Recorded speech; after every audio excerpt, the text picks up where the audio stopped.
O mundo estava de luto. O homem de gengibre havia partido. Todos tristes, celebrando a passagem daquele boneco que havia participado de forma tão presente em diversos momentos da história da luta livre. Mas então, quando o mal veio para escarnecer de sua presença e de sua importância no mundo do pro wrestling, eis que algo milagroso aconteceu.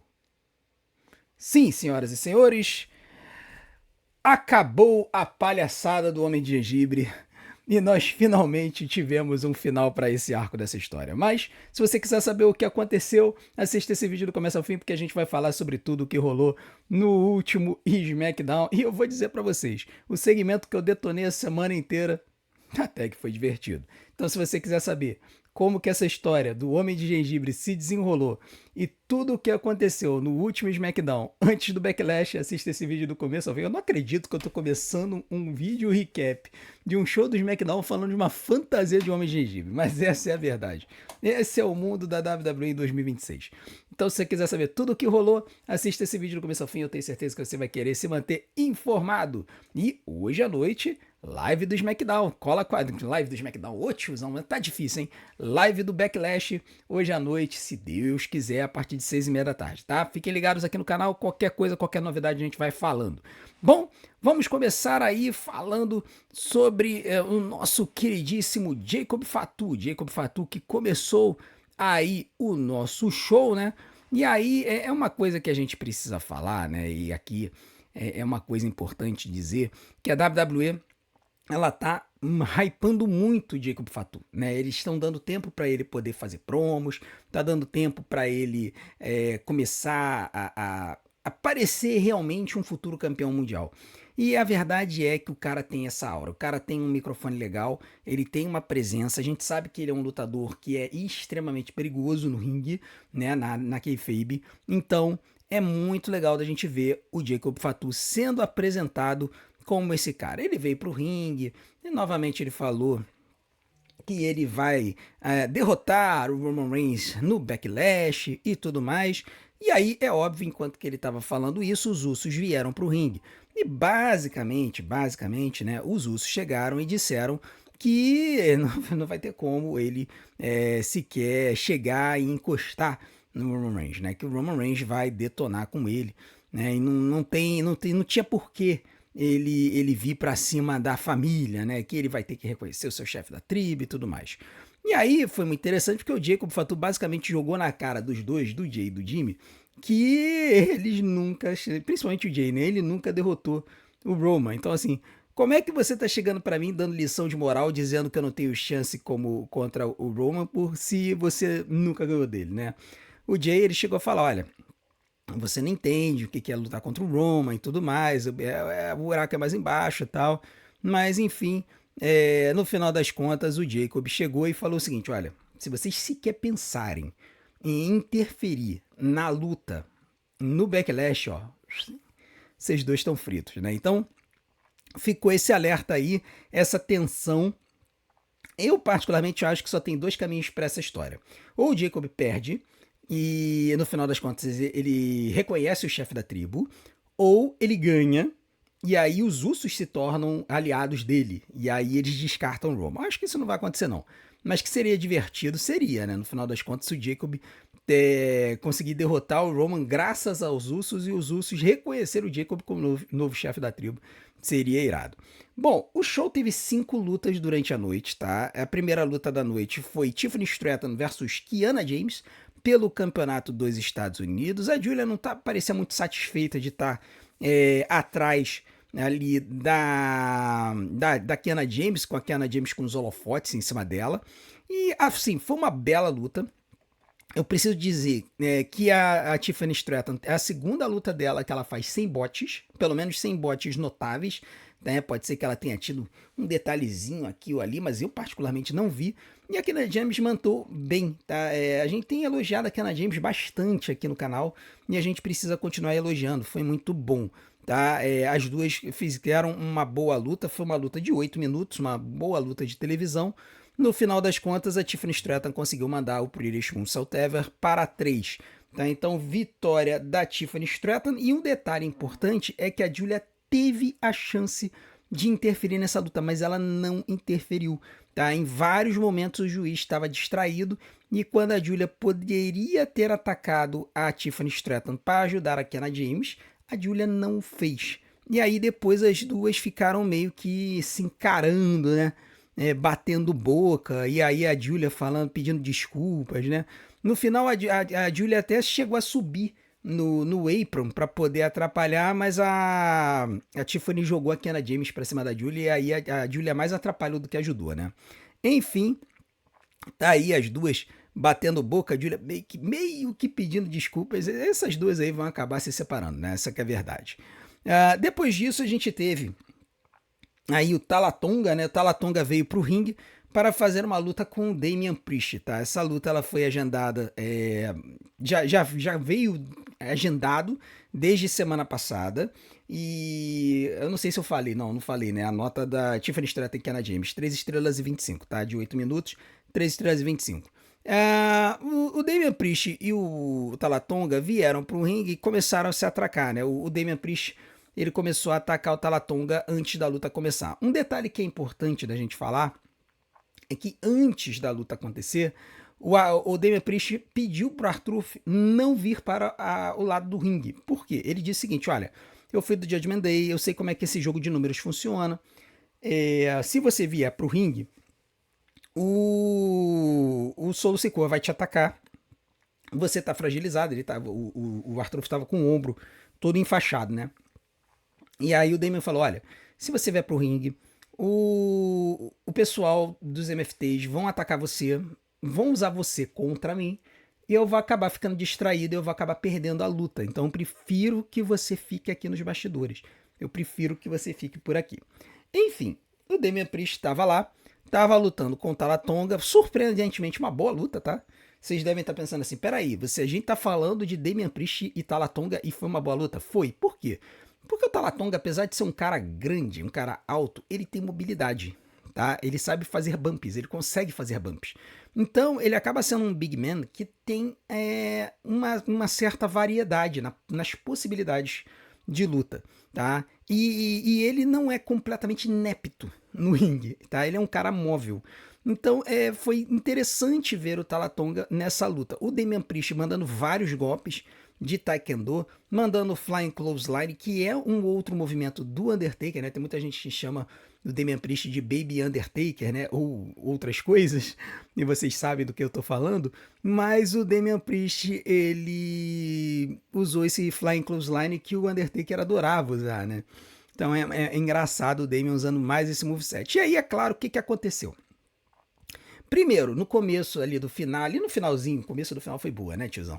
Ali no final da luta, o Tama Tonga apareceu. E aí o Tama Tonga e o Solo Sikoa começaram a atrapalhar, distrair. Né? Um distraiu o juiz, o outro foi acertar o Damian Priest no ringue. E aí o Damian Priest estava 3 contra 1, o R-Truth resolveu vir para ajudar. No que ele resolveu vir para ajudar, obviamente, pegaram ele, né, para poder atacar o R-Truth e usá-lo contra o Damian Priest e acabaram conseguindo. Né, o Damian Priest até saiu do ringue, limpou a galera, falou para o R-Truth voltar para os bastidores porque eles estavam usando ele contra o Damian Priest, mas não adiantou. O Tama Tonga pegou o Damian Priest, estraçalhou com ele, trouxe para dentro do ringue e mandou aí o chokeslam para 3. Então, vitória do Tama Tonga, uma luta de 9 minutos que eu vou dar 3 estrelas e 25. Foi uma bela luta, tá? Uma outra boa luta de televisão. Aliás, uma coisa que vocês vão ver hoje nesse show do SmackDown é que todas as lutas foram boas, tá? E isso é muito raro da gente ver. Às vezes a gente vai ter algumas lutas boas, aí a gente vai ter uns squashes para poder contar a história e tudo mais, mas nesse show todas as lutas foram boas. Depois o Tama Tonga e o Solo Sikoa ameaçaram partir para cima do R-Truth, mas o Royce Keys veio para o ringue e aí o pessoal dos MFTs foi embora. Né? O Solo Sikoa e o Tama Tonga foram embora quando viram o Royce Keys vindo para salvar os campeões de duplas.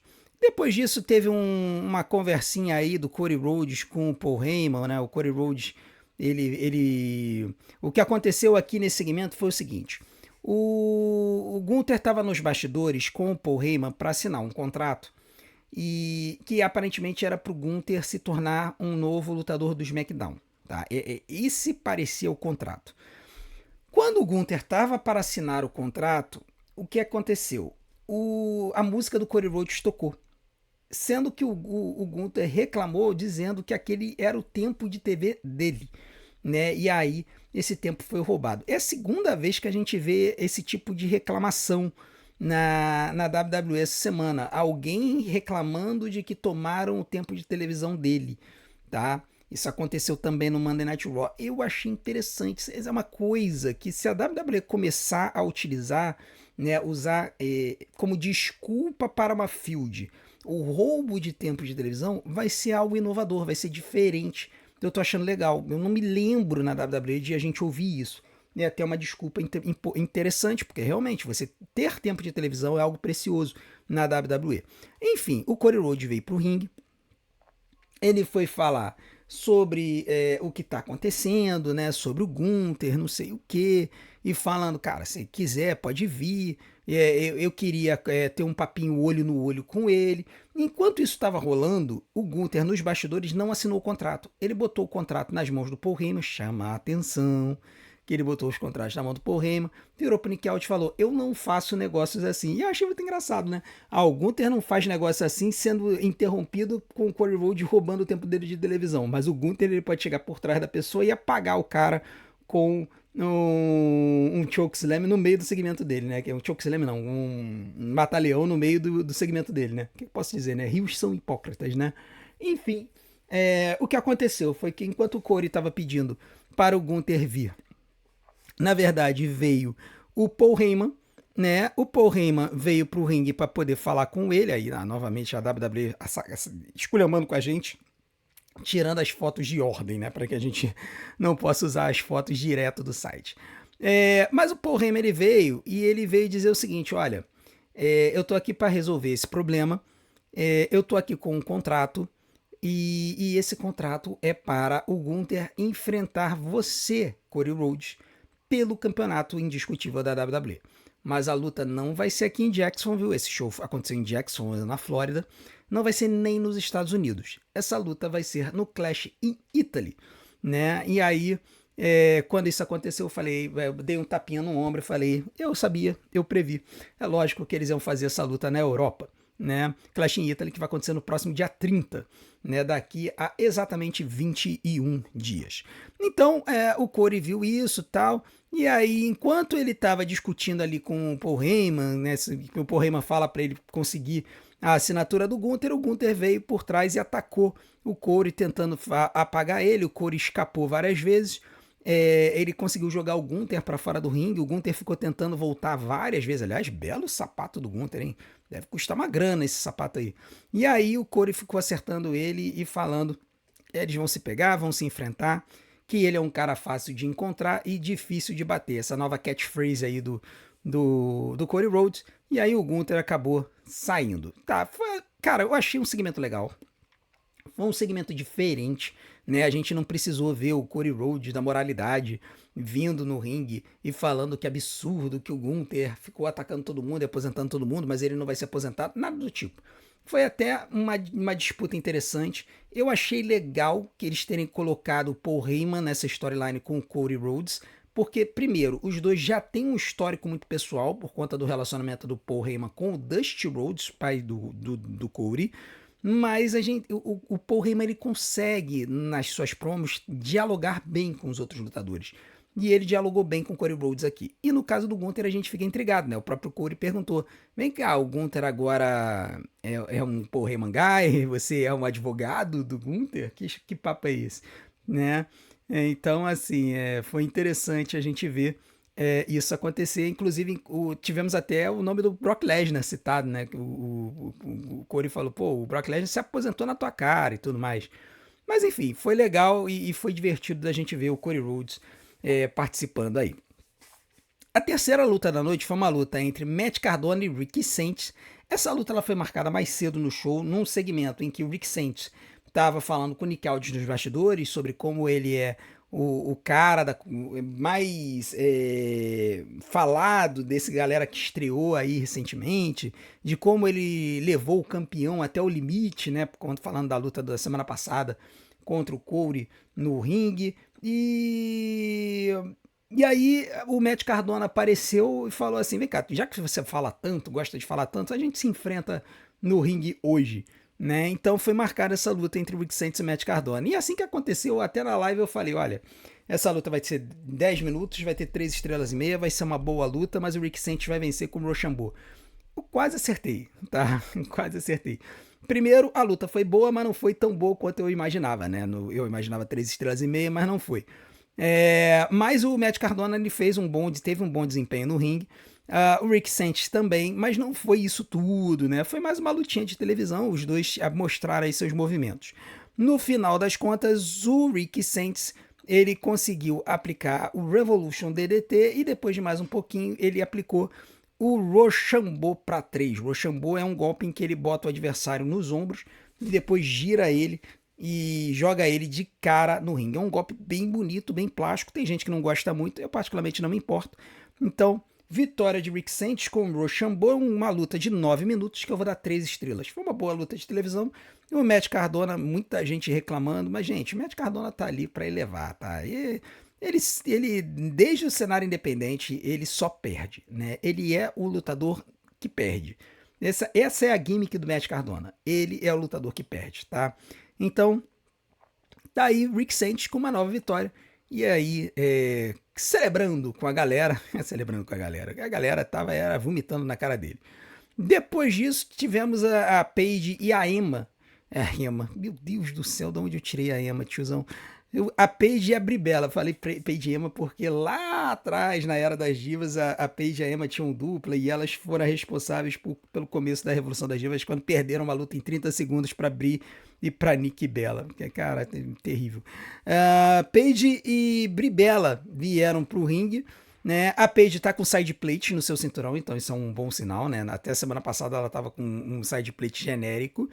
Elas vieram pro ringue basicamente falar que elas derrotaram as Irresistible Forces de novo, que elas estão aqui para aniquilar com toda a divisão de duplas da WWE, chamou na chincha quem quisesse aparecer para enfrentá-las, que poderiam aparecer. E aí quem apareceu? Fatal Influence. Fatal Influence, que já tinha uma luta marcada, né? Fatal Influence tinha uma luta marcada contra a Charlexa e Rhea Ripley, inclusive teve um segmento nos bastidores que a Charlotte e a Rhea ficaram trocando farpas ali, porque a Rhea na entrevista falou que ela ia acabar com a Fatal Influence. Aí a Charlotte falou assim, pô, deixa um pouquinho pra mim também, eu também quero enfrentar elas, não sei o que. E aí ficou aquela coisa, aquele furdunço, né? A Rhea falando, você vai ter problema comigo, e a Charlotte falando, não, que isso, eu sou uma lutadora que luta pela equipe agora, tal. Esse papinho furado aí. Mas enfim, a Fatal Influence veio pro ringue, a JC Jane, Fallon Henley, Lenny Reed, e elas vieram basicamente falar com a Paige e a Bribella o seguinte, olha, 2 semanas atrás, não sei se vocês se lembram, a gente estraçalhou com vocês, então a gente quer lutar por esse título de duplas aí. Nisso vieram as Irresistible Forces, né, reclamando da Fatal Influence, falando, olha só, vocês não tem nada que ficar querendo furar a fila, tá? Nós somos as ex-campeãs e nós vamos nos tornar as campeãs novamente. E aí, nisso, que elas falaram isso, elas começaram a partir para cima do Fatal Influence, mas na verdade atacaram a Paige e a Bribella, né? A Nia Jax deu um leg drop na Paige e a Lash Legends mandou o Lash Extension na Bribella.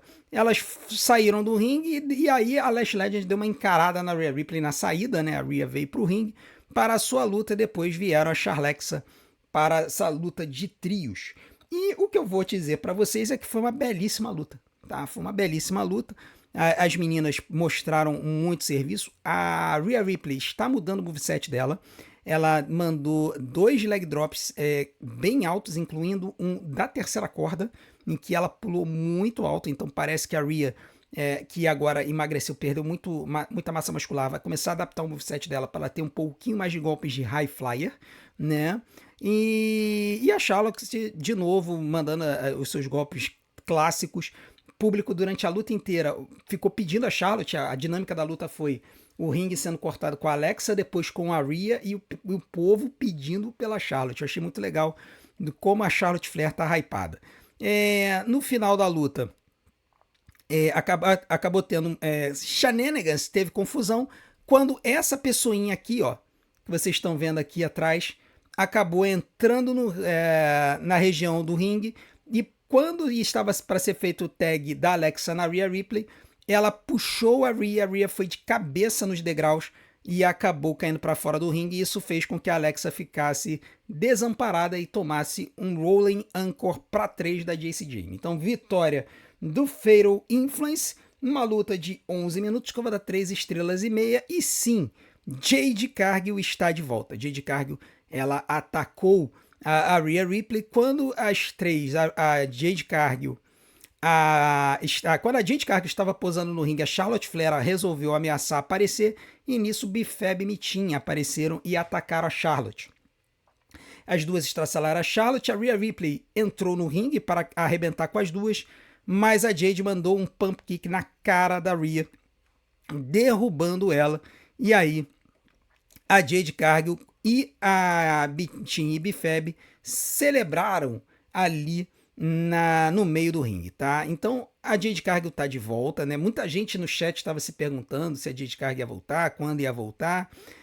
Tava claro que ela estava recebendo um descanso, né? Um período de férias logo depois da WrestleMania, e agora a Jade está de volta.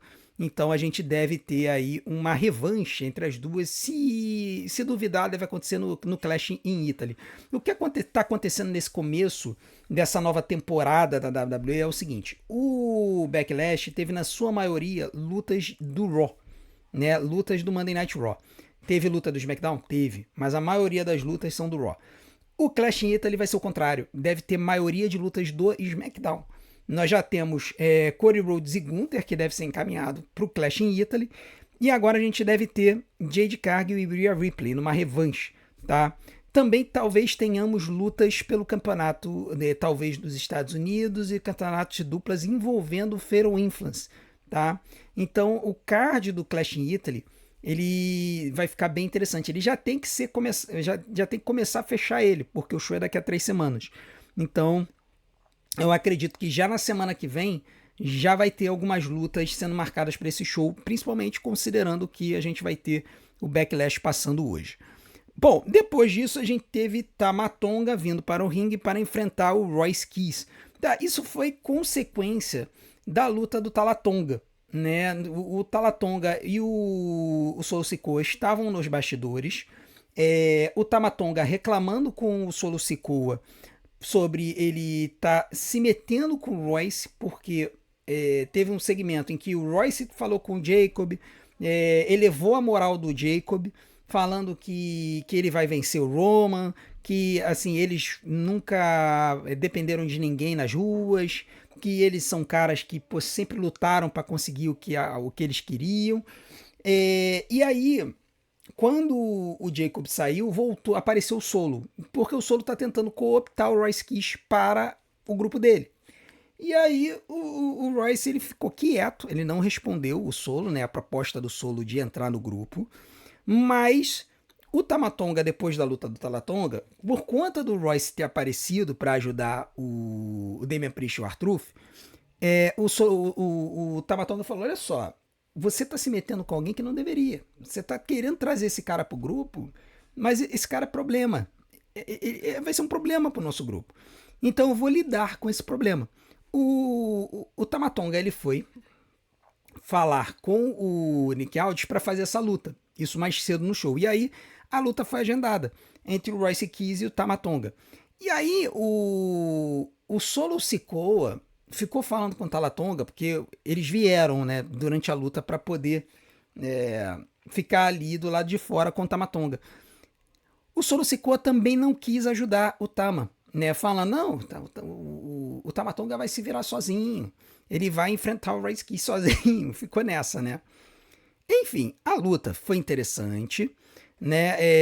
Eles deram bastante tempo para essa luta. Ao contrário das lutas do Obafemi, a WWE tem dado tempo para as lutas do Royce Keys. E essa foi a maior luta em tempo do Royce Keys até agora na WWE. Foram 11 minutos de luta. 11? Não, 10 minutos de luta. E, cara, foi um testamento de como que o Tama Tonga, ele é um cara que tem talento, tá? Porque ele conseguiu fazer uma luta de igual para igual, crível, com o Royce Keys. Não foi aquela coisa de o Royce domina a luta, aí o Tama começa a roubar. Não, foi uma luta parelha, com o Tama Tonga usando vários golpes para atacar o Royce, mas o Royce usando a sua força e sua potência para poder estraçalhar com o Tama Tonga, né? No final das contas, mesmo com o Tama Tonga querendo interferir, o Solo Sikoa segurou ele. E aí, com isso, o Tama Tonga foi voar da segunda corda para cima do Royce Keys. O Royce Keys segurou ele e mandou o seu Ultimate Spinebuster, que é o nome que eles estão dando aí pro Spinebuster do Royce Keys, né? E aí, o Royce fez o pinfall e ganhou a luta, né? Então, o Royce Keys vence a luta. E no final, o Solo subiu no apron com o Tama Tonga, né? Meio que para chamar a atenção do Royce, né? Querendo travar ali uma amizade com ele, mas não rolou nada, tá? Essa luta foi 10 minutos, eu vou dar 3 estrelas e 25. Para mim, a melhor luta da noite foi a luta de trios das meninas, mas todas as lutas foram bem parelhas, tá? Entre 3 estrelas e 3 estrelas e meia. Não teve nenhuma luta sumidade, não teve nenhuma luta ruim. Todas foram boas lutas de televisão. Para terminar, a gente teve... Peraí, rapidinho. Vamos ficar a caráter, né? Porque a gente tá de luto. A gente teve no final da luta, no final do show, o segmento do velório do Homem de Gengibre. E aqui vocês devem estar perguntando assim, caramba, é verdade que eles terminaram o SmackDown com um velório de uma roupa, de uma fantasia? É verdade. Mas a WWE ela fez um trabalho muito interessante de continuar vendendo a história de que o Homem de Gengibre era real. E aí, durante o show, eles fizeram vários videozinhos tributo ao Homem de Gengibre, vendendo a ideia de que ele era um fã antigo da WWE. Várias imagens de lutas clássicas da WWE, o Homem de Gengibre foi inserido digitalmente nas imagens, né? E inclusive com mudança de feições. Então foi muito, muito divertido ver esses segmentos ao longo do show. No começo eu fiquei olhando assim, caramba, não acredito que eles fizeram isso, que coisa intancável. Mas depois, com o tempo,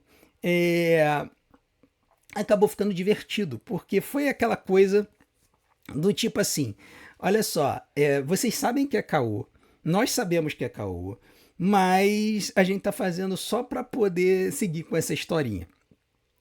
E aí o Trick Williams, ele veio pro ringue, né, com essa taça de prata aí, barra ouro, sei lá.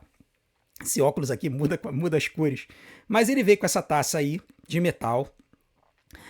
Derramou o leite aí, né, no chão, né? Leite por quê? Porque você come biscoitos com leite, né? Leite com biscoitos. E no filme do Shrek, o boneco de gengibre, ele cresce quando é jogado, né, no líquido, né? Se não me engano, ele é jogado no rio e ele acaba crescendo. Mas enfim, foi bem divertido ver essa cena. E aí o Trick Williams, ele veio pro ringue e ele começou a homenagear o Homem de Gengibre, começou a cantar, cara. E aí cantou com esse coral nos bastidores, mas, cara, esse coral aqui tinha uma mulher muito desafinada e foi de propósito, tá? Foi de propósito esse coral desafinado. E aí, quando o Trick Williams estava demonstrando ali o seu carinho com o Homem de Gengibre, o Sami Zayn veio, né? O Sami Zayn veio pro ringue. E aí, cara, ele fez um discurso muito interessante, que ele parecia eu falando durante a semana inteira. E parecia todos os haters desse segmento falando, né? Porque todas as críticas foram basicamente as mesmas, né? Ele fez críticas falando que era absurdo esse segmento acontecer tirando tempo de televisão.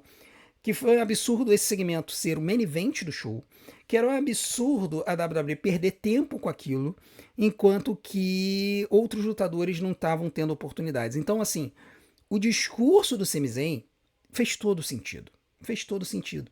Só que o cara, assim, a WWE conseguiu fazer de um jeito que, apesar de nós crermos que o que o Sami Zayn estava falando era a mais pura verdade, ainda assim a galera vaiou. Ainda assim a galera vaiou. Eles conseguiram fazer um boneco de gengibre ser abraçado pelo público. Vai entender um negócio desse. E aí o Sami Zayn tava reclamando com o Trick e tudo mais, falando que ele ia derrotar o Trick Williams pelo campeonato dos Estados Unidos. O Trick Williams se preparou para atacar ele, mas o Sami acabou atacando o Trick Williams, botou o Trick Williams no chão, estraçalhando ele.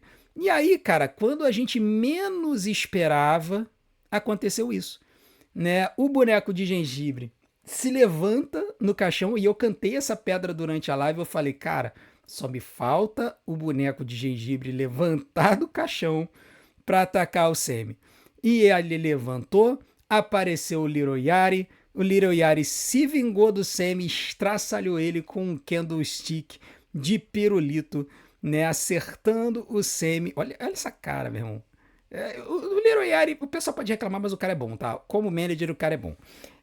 Acertou o Sami Zayn, e aí o Trick Williams acertou o Sami com o Trick Shot, né? Então, com isso, o Trick Williams saiu por cima, e isso tá meio que me preocupando, porque eu coloquei na previsão para a luta dos Trick com o Sami que o Trick iria vencer a luta. Só que ele saiu muito por cima nesse show. E vocês sabem como é que a WWE funciona, né? Se um lutador sai por cima num show, no show seguinte ele acaba perdendo. Então eu tô um pouco preocupado de que talvez o Trick perca esse título para o Sami Zayn nesse sábado, tá? E isso vai quebrar com a minha aposta. Talvez eu tenha que rever minha aposta, ainda dá tempo. Talvez eu reveja minha aposta lá na Império do Wrestling. Tô falando aqui para vocês em primeira mão. Talvez eu esteja mudando a minha aposta aí pelo campeonato dos Estados Unidos. Bom, o que eu vou dizer a respeito dessa história toda lá em casa, né, gente? Vamos tirar esse óculos escuro aqui, porque esse aqui óculos é só para miopia, eu não enxergo nada. Gente, olha só. Primeira coisa, eu vou deixar minha opinião pro segmento do Homem de Gengibre para o vídeo do Sincerão, né? O Sincerão, ele dessa semana, ele dificilmente eu vou conseguir gravar ele, tá? Não sei se eu vou conseguir gravar ele para domingo. Talvez ele só vá pro ar na segunda-feira, e aí talvez eu faça um Sincerão junto do SmackDown com o Sincerão do Backlash. Mas o que eu vou dizer para vocês, eu vou adiantar para vocês, é que a WWE me surpreendeu positivamente com essa história. E acabou que no final das contas, a história do funeral fez todo sentido. A história do funeral fez todo sentido. Por quê? Porque era tudo uma armadilha criada pelo Trick Williams para ferrar com o Sami Zayn e atacá-lo sem o Sami perceber na véspera da luta deles para o Backlash. Então, na minha opinião, o que era uma coisa idiota acabou se tornando uma das situações mais inteligentes e brilhantes que eu já vi de um lutador para poder acabar com o outro antes de uma luta.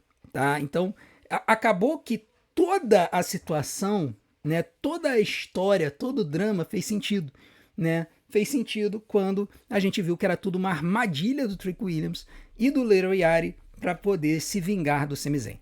Por conta disso, é que a nota do show acabou ficando alta, tá? Tivemos 5 lutas boas e, além disso, o segmento que a gente detonou a semana inteira, que estava todo mundo reclamando, que estava tirando tempo de televisão, que era um absurdo. A gente tá fazendo o funeral do Homem de Gengibre, no final das contas se mostrou uma grande armadilha contra o Sami Zayn.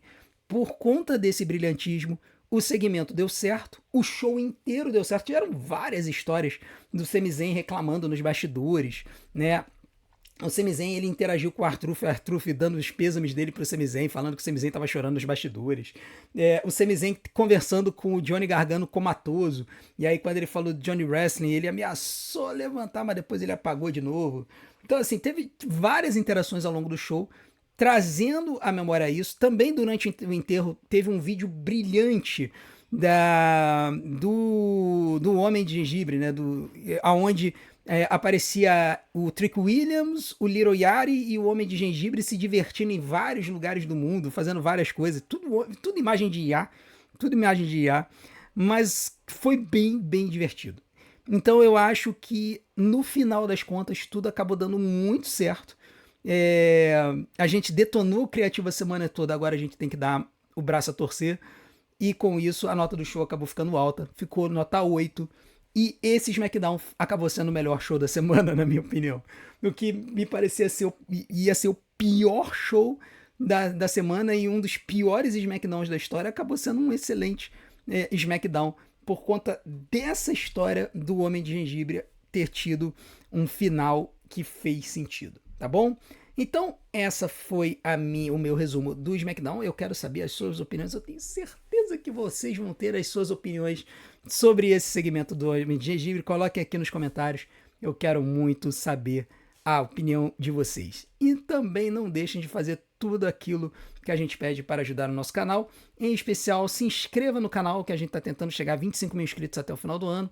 E também não deixem de fazer tudo aquilo que a gente pede para ajudar o canal. Deixe seu like e clica no sininho para receber as notificações dos nossos próximos vídeos, deixe seu hype e, acima de tudo, assiste maratona dos nossos vídeos, porque tempo de visualização é o que faz o YouTube divulgar a gente. Eu vou deixar umas opções aqui na tela para vocês, desde já meu muito obrigado. A gente deve ter live hoje, se Deus quiser, vamos aguardar. Eu vou ficar passando informações para vocês ao longo do dia, mas, se Deus quiser, hoje, live do Backlash a partir de 6h30 da noite, tá? O show vai começar às 7 da noite, então 6h30 da noite a gente vai estar aqui. Desde já, meu muito obrigado. Não deixem de ver essas opções na tela. Tem vídeo do resumo de 2022 da WWE, hein? A gente se vê do outro lado. Um grande abraço. Até hoje de noite, se Deus quiser, na nossa live do Backlash.